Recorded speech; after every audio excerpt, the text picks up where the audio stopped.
c'è ancora niente da brindare, però. Ho già fatto il prossimo scopo. Buon pomeriggio, ben ritrovati, sono Gastone Saletnic e ci troviamo qui per parlare nel secondo appuntamento di cinema e cibo. Ci siamo lasciati alle spalle gli anni 70, dove diciamo sono tre film che rappresentano un po' i capisaldi del rapporto tra cinema e cibo. Abbiamo detto Ettore Scola, C'eravamo tanto amati, abbiamo detto Vacanze intelligenti, un episodio di Dove vai in vacanza. C'è un altro film che rappresenta e che descrive molto bene il rapporto tra cinema e cibo, ed è un film del 73 di Marco Ferreri, La grande abbuffata. Riparto proprio da qui perché dalla grande abbuffata del 73 si passa negli anni 80, perdonatemi, alla dieta, a nuovi regimi alimentari. Se negli anni 70 il film di Ferreri in qualche modo era la metafora di un'opulenza, di un'ingordigia che ormai sembrava aver condannato il nostro paese, gli anni 80 rappresentano in qualche modo un nuovo impulso per il nostro paese. C'è voglia di uscire al più presto possibile dalla crisi degli anni 70, anche se negli anni 80 il cinema assume, ed è un aspetto che lo diversifica da quello degli anni 70, il rapporto cinema-cibo assume un significato più intimista. Pensiamo ad esempio a Nanni Moretti, alla sua Sachertorta, no? E poi la Sachertorten. Questa è una delle poche pasticcerie dove fanno la Sachertorten. Continuiamo così, facciamoci del male. Cioè lei praticamente non ha mai assaggiato la Sachertorte? No. Vabbè. Continuiamo così, facciamoci del male. O al suo voler sublimare il dolore tuffandosi in un gigantesco barattolo di Nutella. Dicevamo sono gli anni delle diete e se c'è un regista attore che ha affrontato questo problema è Carlo Verdone. Diversi sono i film di Carlo Verdone dove il rapporto cinema-cibo viene affrontato. Uno dei più belli è Acqua e sapone, uno dei primi. La giovanissima fotomodella americana è costretta a una dieta rigidissima dalla madre e scoprendo che il suo tutore non è un prete ma bensì il bidello Carlo Verdone, lo ricatta e vai. Come so, di la verità. Fantastico. facendosi portare in tutti i ristoranti possibili e immaginabili, mangiando pizze e cozze come se non ci fosse un domani. Sentito il prete che ha detto? Che ha detto? Ha detto porca puttana e pure Eva. Sempre Carlo Verdone con Pozzetto fa 7 kg in 7 giorni. Il film racconta di questi due personaggi senza arte né parte, oserei dire falliti, che si inventano di sana pianta una clinica per dimagrire 7 kg in 7 giorni. L'esito è scontato, la loro avventura si rivelerà un fallimento e alla fine i due apriranno un'osteria che si chiama Ai Due Porconi, per cui comunque è un happy ending. Sempre negli anni '80 torniamo a un grande di cui abbiamo già parlato prima. Forse nessuno come lui si è occupato di cinema e cibo. Se la memoria non mi inganna, le sue sceneggiature, le sue idee venivano concepite proprio qui vicino, da Checco il Carrettaro, dove lui era un ospite, un habitué, ed era Ettore Scola. A guardare i titoli dei suoi film, pensiamo alla Cena del 1998, dove tutto si svolge all'interno di un ristorante. Don Pierino ce lo diceva sempre, dovete essere motivati, chi è demotivato è fottuto. E questo ristorante non è altro che la metafora di quello che succede fuori, di tutte le contraddizioni, di tutti i problemi che ormai gravano sulla nostra società. Pensa a un film di qualche anno prima, La famiglia, dove viene raccontata la vita del personaggio principale, che è Gassman, dalla sua nascita nel 1906 ai suoi 80 anni. Diverse sono le scene che si svolgono a tavola. Penso a una bellissima scena, un litigio tra lui, Vittorio Gassman, Fanny Ardant, che è una delle protagoniste, e un ospite amico di Fanny Ardant, che è un bravissimo Philippe Noiret, che tra parentesi parla in italiano in quel film. Per cui la famiglia dell'87, la cena del 98. Andando più avanti, il cinema diventa non più centrale come era stato negli anni precedenti, ma diventa una cornice entro cui racchiudere queste storie, e anche qui i titoli sono moltissimi. Penso a Storia di ragazze e ragazzi di Pupi Avati dell'89, Parenti serpenti di Monicelli del 92, a Pranzo della domenica. Signorina, mi scusi, sono l'avvocato Massimo Pali. Posso invitarla a cena una di queste sere? Pranzo di Ferragosto. Me la puoi tenere qua 2 giorni? Mia madre. Perfetti sconosciuti di Veronese del 2016. Ok, allora facciamo un gioco. Mettiamo qua tutti i nostri cellulari. E penso a un altro bellissimo film del 2003, anzi scusate, del 2010, di Ospetek, Mine vaganti. Anche qui il cibo ha un ruolo considerevole. I protagonisti possiedono infatti un pastificio artigianale a conduzione familiare, mentre nel film i dolci segneranno il destino della nonna del protagonista, che è Ilaria Occhini. Lei non poteva per motivi di salute mangiare dolci. A un certo punto lei decide di togliersi la vita, di farla finita, e cosa fa? Si trucca come se dovesse andare ad un ballo, ad una cena di gala. Dopo essersi truccata comincia a ingurgitare dolci e infatti verrà trovata morta, cadavere. Abbiamo parlato dei grandi registi, in qualche modo delle storie, ma ho voluto scegliere tra tantissimi personaggi 3 che in qualche modo rappresentino il rapporto cinema-cibo. Sono personaggi che, oltre a essere dei grandi attori, sono anche dei grandi e riconosciuti gourmet, cuochi, intenditori. Il primo, manco a farlo apposta, non può che essere Totò. Sono venuto in cucina per sentire un po' gli odori. Odori non ce ne sono qua. Lo so. Totò nasce povero, in un quartiere poverissimo, nel rione Sanità, patisce la fame, patisce la guerra. C'è un episodio della sua vita che mi piace raccontare. Durante una tournée con Edoardo De Filippo, la tournée non va molto bene, i due sono affamati, vedono un piccione al di fuori del teatro dove si stanno facendo le prove e quatti si allontanano da tutti per catturare il piccione. Appena catturatolo vanno in un ristorante e se lo fanno cucinare a dovere. Ora, noi abbiamo l'appalto nazionale per la fornitura dei piccioni su tutte le piazze d'Italia. Tutti voi sapete, se non lo sapete ve lo dico io, Totò era un grandissimo amante degli animali, aveva un rispetto incredibile per gli animali, ha devoluto tantissimi soldi a rifugi per cani.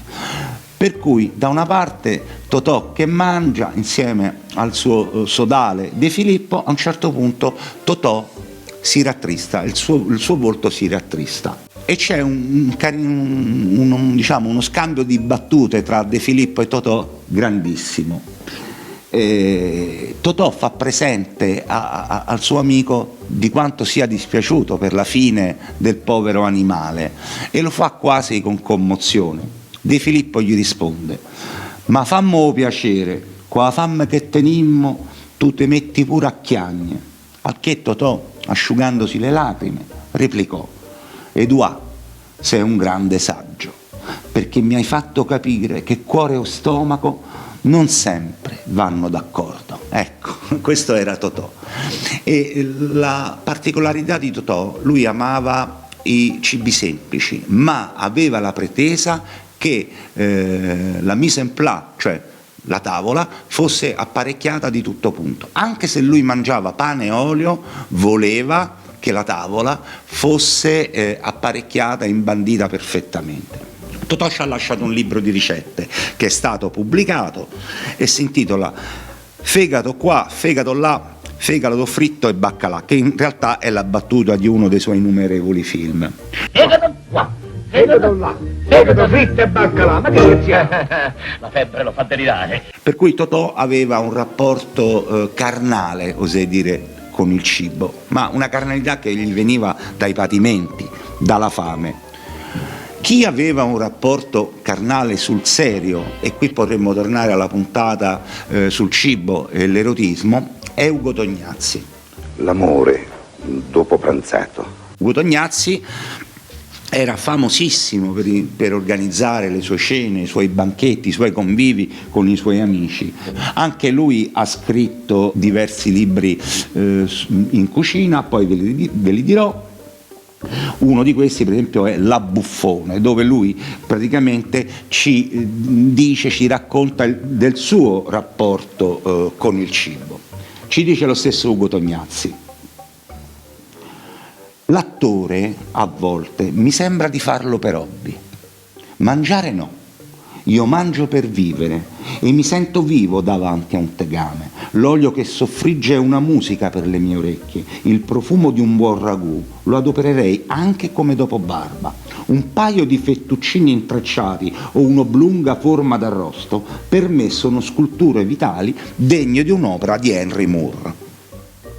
Ecco, questo era il rapporto che Tognazzi aveva con il cibo. Non è sbagliato dire a metà tra Epicuro e Marcel Proust. Di Epicuro lui adorava il piacere senza sensi di colpa.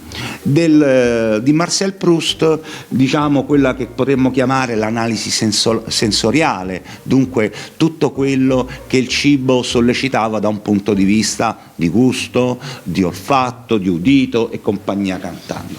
Ma la sua Madeleine, in realtà, la Madeleine di Ugo Tognazzi, e dunque una cosa molto evocativa, era la gallina in brodo, tipico piatto della sua Cremona, con la mostarda, per cui Tognazzi andava matto. Aveva una villa a Velletri, Tognazzi, ed era in questa villa dove sono nati i suoi più grandi capolavori, i suoi più grandi film, ed è in questa villa che c'era il famoso frigorifero di Ugo Tognazzi. Ugo Tognazzi aveva in questa villa un vecchio frigorifero di legno che lui dipingeva quasi come se fosse una cattedrale, un luogo dove ritrovare affetti antichi, e da lì che uscivano tutti i prodotti che poi lui cucinava e offriva ai suoi ospiti. Tra parentesi, nella villa sempre di Velletri, Tognazzi aveva anche allevamenti di galline, aveva il latte, insomma quello che potremmo dire tutto a chilometri zero. Questo grande attore noi lo potevamo anche mettere nella puntata su Eros e cibo, tant'è vero che uno dei ricettari pubblicati da Tognazzi è Afrodite in cucina, con immagini addirittura fatte da Crepax, per cui Tognazzi abbina in questo libro, chiamiamole ricette afrodisiache, con dei disegni bellissimi fatti dallo stesso Crepax. Nella sua villa ai Castelli sappiamo che a vario titolo sono transitati i più grandi artisti del cinema italiano, attori, registi. Sappiamo che lì tra un Manicaretto e un altro sono nati dei grandi film, uno su tutti, Amici miei. Buon viaggio, signore! E lei? Antani, come supercazzola bitumata, ha lo scappellamento a destra. Tra parentesi, in Amici miei, il primo, c'è la scena dello sformato, sempre a tavola, dove i 4 amici si ritrovano a casa dell'architetto Melandri. Sì, signore. Beh no, quello che è giusto, l'architetto ha ragione, sformato è sformato. È più sformato di così. Kim. Di questa villa tutti parlano di questo frigorifero come se fosse qualcosa di mitologico, una terra promessa. Era una dispensa refrigerata in cui Tognazzi teneva di tutto e di più, non sempre, da quello che poi ci riportano i racconti dei suoi commensali, i suoi piatti riscuotevano grande successo, ma di sicuro successo riscuoteva il fatto di come lui li preparasse, dell'amore che lui impiegava per prepararli. Terzo e ultimo attore di cui vi voglio parlare è Aldo Fabrizi. Aldo Fabrizi ci richiama alla mente immediatamente la sorella, la famosa Soralella, no? E il suo ristorante all'isola Tiberina. Aldo Fabrizi era un romano vero, nato a Campo dei Fiori, cresciuto a Campo dei Fiori, imbevuto di tradizione gastronomica romana. Aveva un rapporto con il cibo profondissimo, molti dei suoi sketch ci riportano al cibo. Ce n'è uno bellissimo in cui parla con Aveninchi, la trasmissione si desume che si stia registrando a Torino e lui si porta il nécessaire per fare pasta e ceci. Il venerdì io mangio di magro, allora oggi ho stabilito pasta e ceci e da trovavo a Torino pasta e ceci. E dentro questa valigia lui ha una piccola grattugia e ha tutto l'occorrente per fare pasta e ceci, perché come lui spiega a Torino non si sa mai che si trovino gli ingredienti. Lo abbiamo già citato nel film C'eravamo tanto amati, dove lui nel ruolo del palazzinaio organizza questi banchetti a base di porchetta per ogni fine cantiere. Aldo Fabrizi però era anche un grafomane, gli piaceva molto scrivere, per cui ci ha lasciato numerosissime ricette. Oggi quella che vi sto per declamare farebbe rabbrividire di più. Se l'avesse fatta qualcun altro, tipo Carlo Cracco, l'avrebbero scomunicato seduto a stante. A me mi piace più di tutte le altre paste, la famosa amatriciana, ed io nel libro ho messo l'amatriciana mia. Fatta da Fabrizi fa sorridere, anche se devo ammettere che qualche perplessità me la lascia. Perché originariamente questo era un piatto inventato, consumato dai pastori dell'Abruzzo. La matriciana mia del Sorardo Fabrizi, soffriggete in padella stagionata, cipolla, olio, zenzero infuocato, mezzetto di guanciale affumicato e mezzo di pancetta arrotolata. Al punto che sta roba è rosolata, schizzatela d'aceto profumato e a fiamma viva, quando è svaporato, metteteci la conserva concentrata. Appresso il dado che gli dà sapore, i pomodori freschi San Marzano con ciuffo de basilico per odore, e a malapena il sugo fa all'occhietti assieme a pecorino e a parmigiano, conditeci de prescia gli spaghetti. Ecco, oggi questa ricetta non so se ai cultori di questo piatto romano piacerebbe. Che non era così, era in bianco, cioè salsicce spezzate, il prosciutto, la pasta quella che rivediamo, peperoncino. Lui usa lo zenzero, il ginger, ma qui in qualche modo Fabrizi ci fa capire la sua competenza. Lo ginger, lo zenzero, infatti aiuta a bruciare i grassi e questo Aldo Fabrizi lo sapeva e data la sua corporatura piuttosto imponente aveva la pretesa di non farsi mancare nulla ma di truccarlo con qualche artifizio che oggi potremmo dire dietetico ma con scarse probabilità di successo. Attore, regista, scrittore, poeta, anche lui ci ha lasciato un libro, principalmente relativo a ricette sui primi piatti. Ecco, con questa breve carrellata il tempo è tiranno, dovremmo parlare anche di film stranieri, ma purtroppo non in questa sede, non oggi. Però voglio salutarvi con il titolo di un film che secondo me è il titolo più bello. La cucina è evocativa, un piatto è evocativo, e allora mi viene in mente un film animato, in questo caso, che è Ratatouille. La scena del critico cattivissimo quando va al ristorante e assaggia la ratatouille, immediatamente il suo pensiero va a lui fanciullo quando un'amorevole madre gli preparava questo piatto.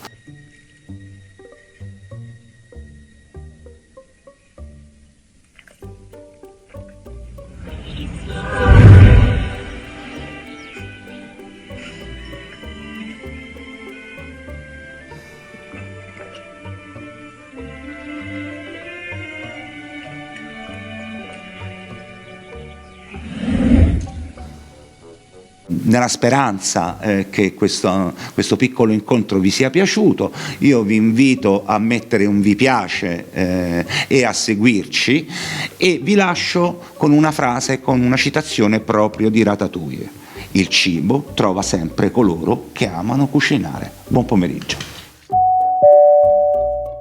Se vi è piaciuto questo video e se il relatore è stato all'altezza, io vi invito a mettere un like e a iscrivervi al canale. Spero di vedervi la prossima volta. Buon pomeriggio a tutti.